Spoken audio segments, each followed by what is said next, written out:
product not yet rated. For a long time we've been able to make buildings that look good. We've been able to make cars that look very real. The level of realism goes up and up and up. With previous kind of technologies that you'd use, like facial motion capture, we didn't really ever feel that we could pull that off. You could never really tell whether someone was lying or not. With this technology, what you see is what you get. I'm always happy to help the LAPD.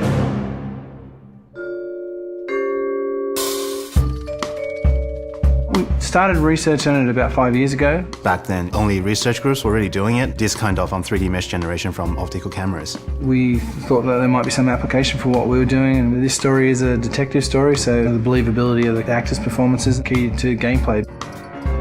That's one of the key strengths of our system. We can actually see all the subtle features that animation traditional ones just can't do. Cole Phelps, traffic. What have we got?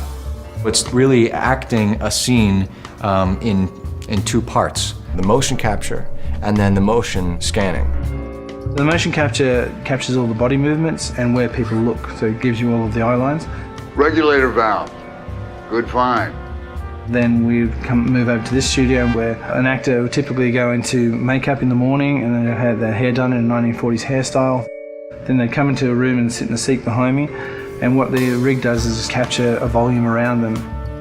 You've got cameras not only around, but also looking upward and downward as well. So any kind of movement is going to cut out some of the information.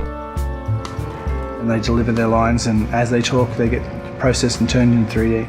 And action. So the guys' names that I've been seeing doing the repairs on the heaters, they're fully licensed and accredited. We go from 2D videos to 3D meshes. I think you're lying, Rasic. I think some of your men aren't fully licensed. To compressed versions for the game. I think some of your men aren't fully licensed. You're desperate to cover your sales. The level of detail is just so high that they're just like a real person in life.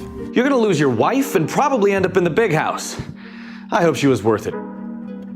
Being in the depth analysis room is a process that most people have never experienced. It's such a new technology.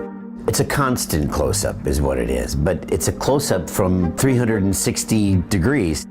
There's something pretty special about knowing that you will be recreated but in another type of form. I saw myself today. Blow it off, Cole. These artsy-fartsy types always get a little flighty. It's me. LAPD, drop the weapon! Hey, you think I'm some kind of nut job? What proof have you got? A big theme of this game is dishonesty and to detect when people are lying. You couldn't have done that in the past. Why are you lying to me, Varley?